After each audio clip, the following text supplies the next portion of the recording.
Andhra Pradesh cabinet సమావేశమైంది. ఈ cabinet సమావేశానికి Pawan Kalyan attend కాలేదు. పవన్ కళ్యాణ్ కేబినెట్ సమావేశాలకు అటెండ్ కాకపోవడం కొత్త ఏం కాదు. గతంలో కూడా ఆయన 2 ఏళ్ల కాలంలో మధ్యలో కొన్ని సందర్భాల్లో కేబినెట్ సమావేశాలకు అటెండ్ కాలేదు.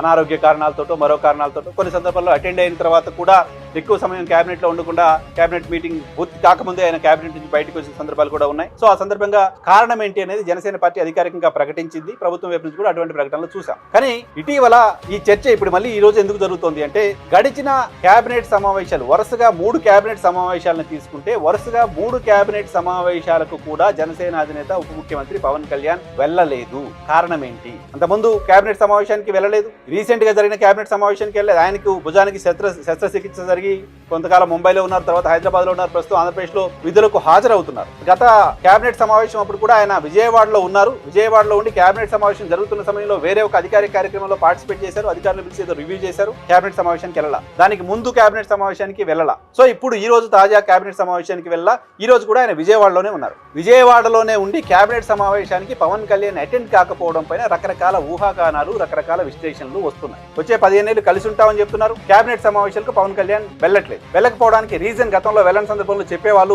ఇప్పుడు ఎందుకు వెళ్ళట్లేదో రీజన్ కూడా చెప్పట్లేదు. ఆయన కేబినెట్ సమావేశం జరుగుతున్న దానికి కోతవేట దూరంలో ఉండి కూడా కేబినెట్ సమావేశానికి వెళ్ళకపోవడం వెనక రీజన్ ఏంటి అనే దానికి అటు ప్రాపర్ ఆన్సర్ 2 వైపుల నుంచి రాని నేపథ్యంలో ఏదో జరుగుతుందా వీళ్ళ మధ్య? ఏవైనా పవన్ కళ్యాణ్ అసంతృప్తిగా ఉన్నారా? కేబినెట్ సమావేశానికి వెళ్ళకపోవడానికి ప్రాపర్ రీజన్ లేదు కాబట్టి అసంతృప్తి అనే అంశం చుట్టూ ఎక్కువ చర్చ జరగడానికి అవకాశం ఉంది.